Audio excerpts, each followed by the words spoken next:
Hello, it's Monday, the 27th of October. Cheers.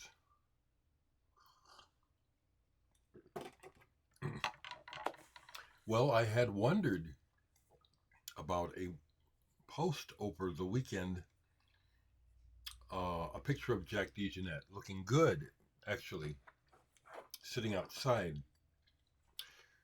But I had a feeling, when I saw that post. And sure enough, I wake up this morning and see that Jack DeJohnette has passed away. The One of the greatest drummers. My default was to say jazz drummer because that's what he's known for. But his drumming was influential beyond jazz, and he was a master drummer. I believe he was 83. And so,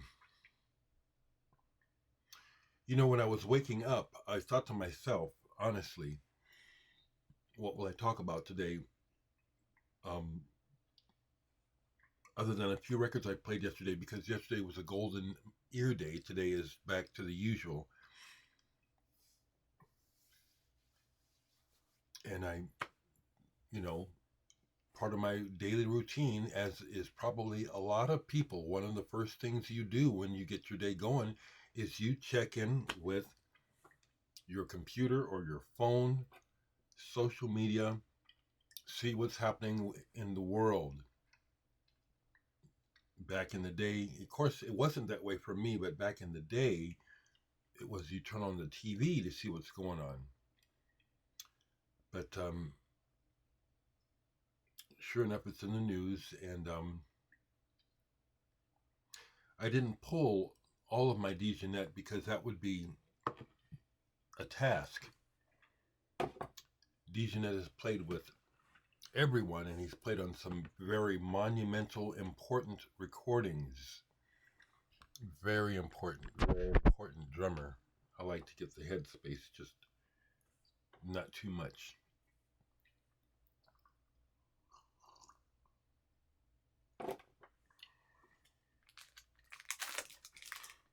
I just grabbed a few records because I love Jack DeJohnette's drumming. He also plays other instruments, but he was an amazing drummer. Here is a GRMC. Is this an Impulse? Is this an 80s album? Yeah, 1987, Irresistible Forces. I've seen Jack DeJohnette play twice, and I got to meet him. Well, both times I got to speak to him, but the first time I saw him, I got to actually meet him and talk for a few minutes. Mostly fan talk about his influence, and his amazing technique. He was very kind, and this happened at the Howard Street Tavern here in Omaha, and he did two sets with his band with Arthur Blythe, Peter Warren, and I forget David Murray. Yeah,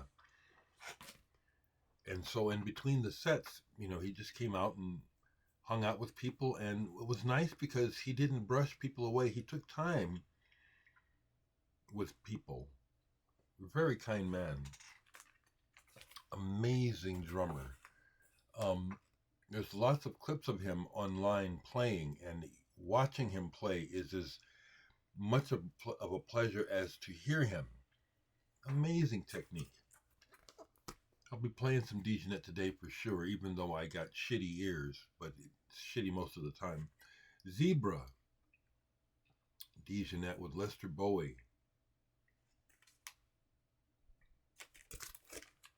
It's time to jump into some of these. It's been a while. I've got a few of his albums. Sorcery, Jack DeJohnette. Interesting. I was watching this one channel guy who's into trad jazz mainly, but has a series of where he talks about the history of different labels, particularly related to jazz. and he was talking about well, this is Prestige, but this album cover made me think of the record label Milestone. Jack's got a bunch of records. Really only have a few of them. I mean, it could go on and on and on.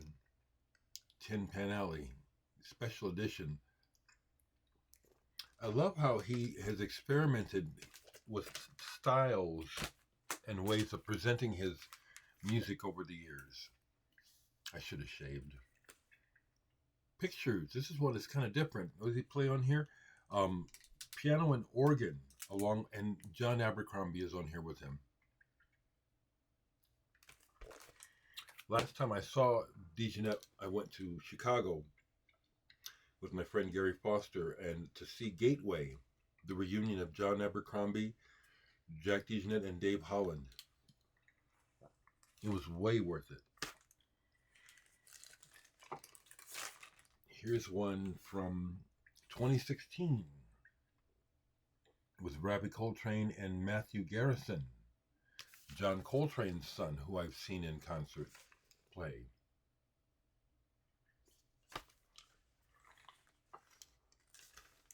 It's overused, but it's true. Jack DeJohnette was a giant. A couple more, because I didn't pull all my Jack DeJohnettes. Another special edition on ECM. And this one, awesome, Untitled, Jack DeJohnette's Directions. This album is wonderful. Fantastic. I shake my head for a number of reasons.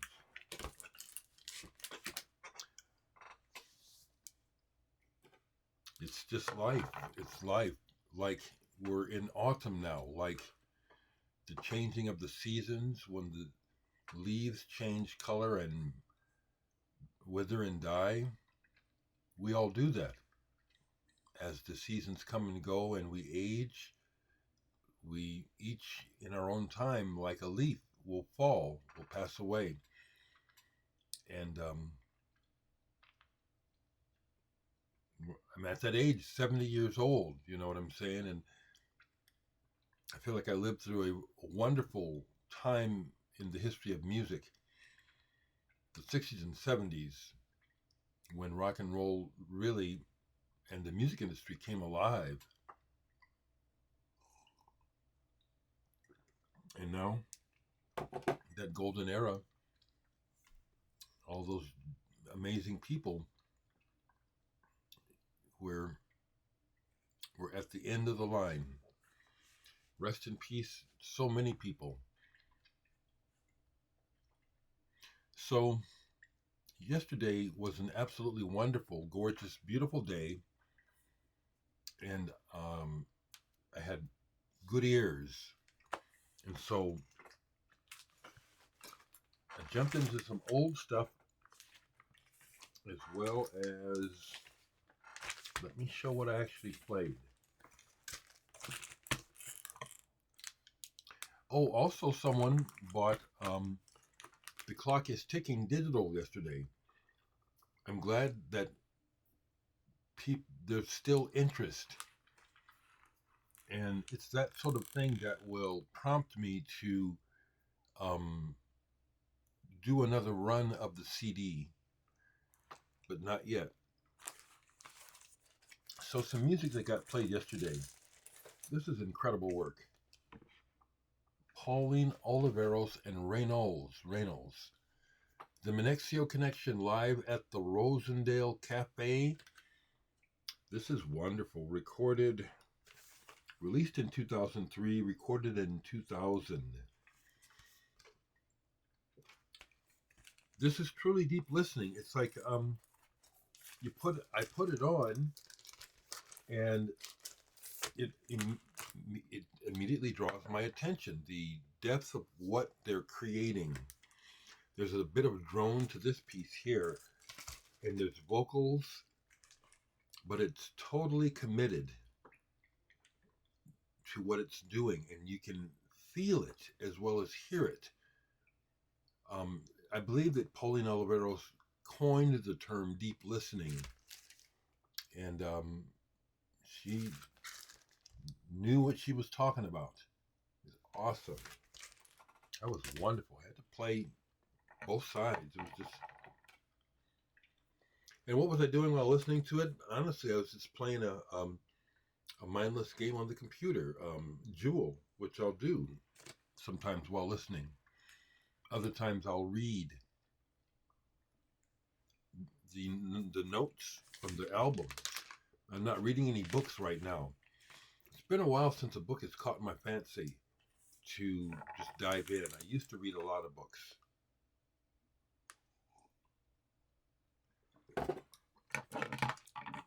So I played the rest of this yesterday from that recent acquisition from Kyle. Andre Storder, Oberheim Sem 8 voice. Synthesizer works. Listening to it, it's like, oh, I could have done that. Not necessarily that flippant, but listening to what's happening here, it's like, okay, I understand what he's doing. You know, he's basically exploring what he can do with this Oberheim. This is wonderful. This is probably the third or fourth time I've listened to this album since I bought it. Smegma with Wolf Eyes. The Beast. This is really organic, like a gumbo. It really works. It's really enjoyable. I like this. Smegma. I have some other stuff by Smegma and Wolf Eyes.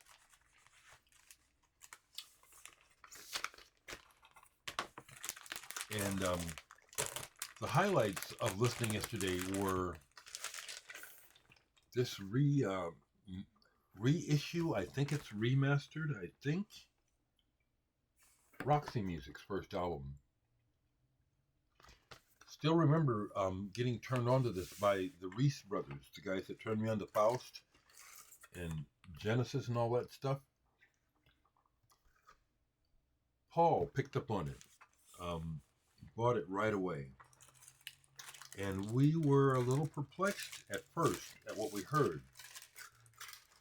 This is new. It sounds old and new. And it just grew. It just grew on me. It's a favorite. I've seen Roxy Music way back in the day. Enjoyed this so much I played it all the way through. But what got me started on playing music yesterday was I have several copies of this, but I decided I wanted to hear how does my original copy sound on the fresh stylus, because my stylus is still fresh and I've been very careful with it. This is my original copy that I bought back when it came out. This album is kind of a grail recording for me. It's very important. Excuse me. I've listened to this so much and I'm so familiar with it that I can hum Elton Dean's solos on here. I love this album. I'm also happy that all these years I've really taken care of this album and it plays really clean.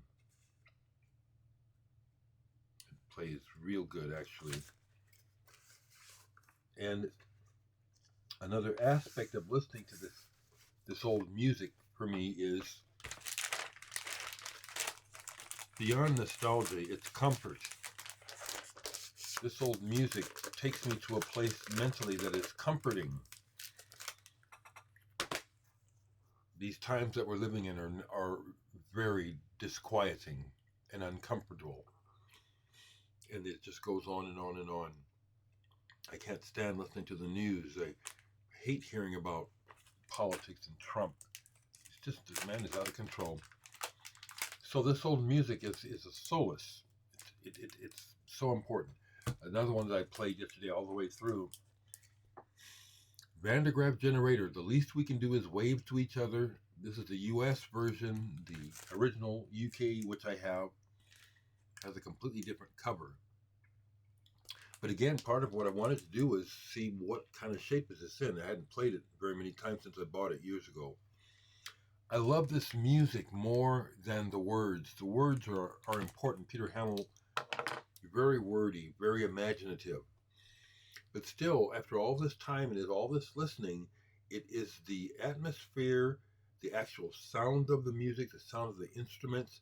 It's like they've captured time in a bottle to me. This sounds like a time period that is past, but one that I'm very familiar with and I love. And it's a place that I can go in my head, like almost anyone with music and art. Music in particular, where it can lead you through your imagination, through what you're hearing, and the things that it conjures up in our thoughts. Van der Graaf Generator is a super fantastic, excellent band. I've met Peter Hamill, seen him solo, met him also, but never saw the band Van der Graaf Generator. But that's what got played yesterday. Oh, also a couple of CDs.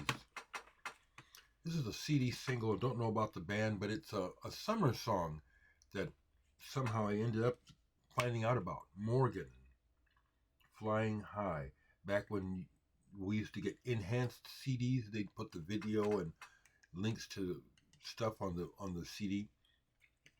This is a really good song about, taking a vacation in your head, and the music, it's a really good song. Morgan, that. I also listened all the way through to this soundtrack by Ennio Morricone. Never seen the movie. Still don't need to see it. Love soundtracks. Gli Occhiali d'Oro. Whatever the movie's about, I don't care. Really enjoyed the soundtrack yesterday. So once again, rest in peace to Jack DeJohnette, others who we have lost, and I'm not able to think of their names right now.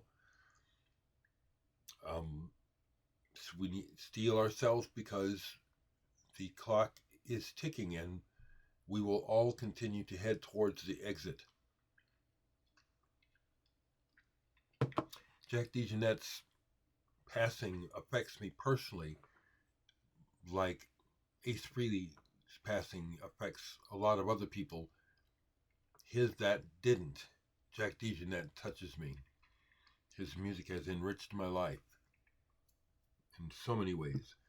I feel very fortunate to have met him and to be able to speak to him, shake his hand, and look him in the eye, and have his attention for just a few minutes. It's a blessing.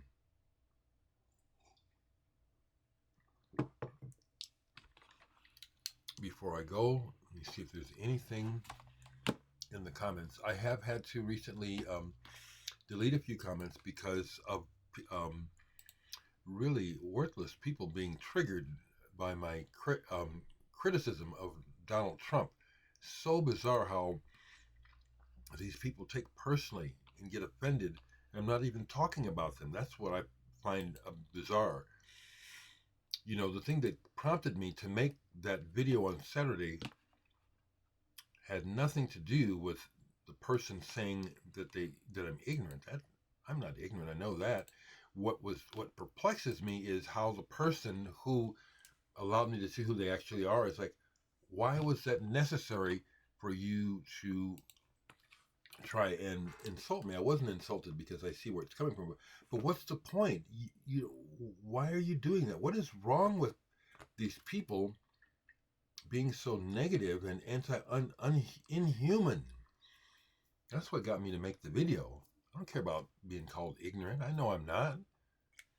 It's the stupidity and the blockheadedness of the people. It's like, why are you such bad people? Why are you like that? Why don't you have more love in your heart? I don't understand. Thank you. Collection tour is great. Yes, thank you. Someone else said, Dereck, you are my favorite Omaha musician, but I found out that Elliott Smith is from Omaha too. So I am convinced Omaha is a very creative place that one day I have to visit. Keep up your channel. It is gold.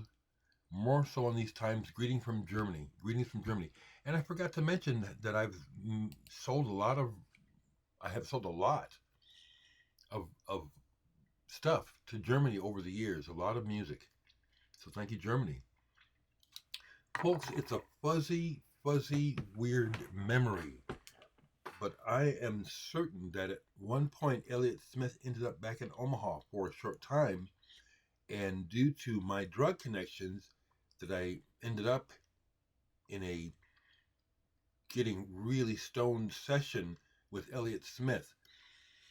But it was at a time when I was polysubstance bad, so it's fuzzy. But when I see the pictures of Elliott Smith, it's like I know him. It's like I remember these sitting like in a like you do when you're getting way out of it with other people. I'm certain I've met Elliott Smith. But I have to agree that the Midwest and Omaha and Nebraska, the whole state, is a hidden gem of talent that continues to this day. It's interesting, this mix of deep art as well as redneck ignorance that exists side by side here in Nebraska. I mean, almost all areas of music, art, and entertainment have been touched in large ways by people from Nebraska. So I agree with that sentiment about Omaha. Another person shares that they had no idea that Malcolm X was born in Nebraska. And interesting, what the person says is, I get this is random as hell, but I thought of you when reading it. Well, that's not random. I'm Omaha too.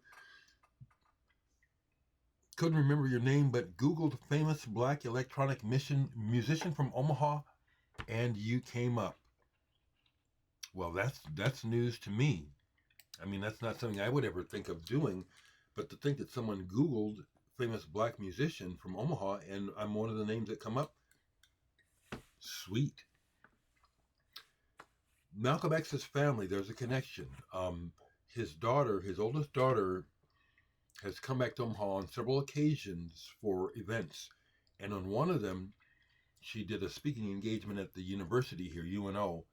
And I was part of, I forget what we called it. It was a one-off, but we put together a group of musicians to play the Black Nationalist theme for her.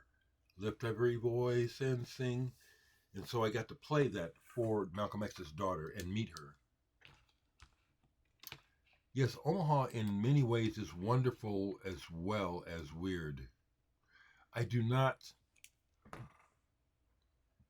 Someone asked, when you purchase a new album, do you listen here first or also read critics on it?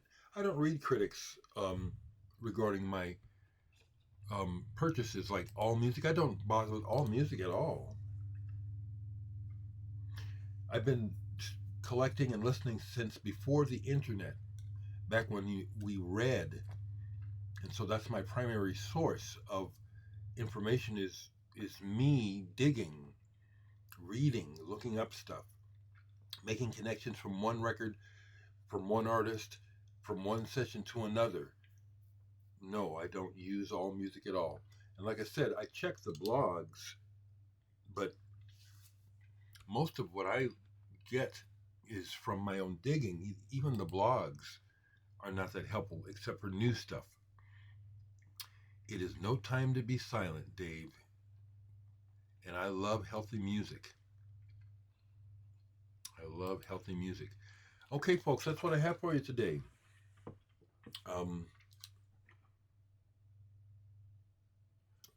Rest in peace, Jack DeJohnette.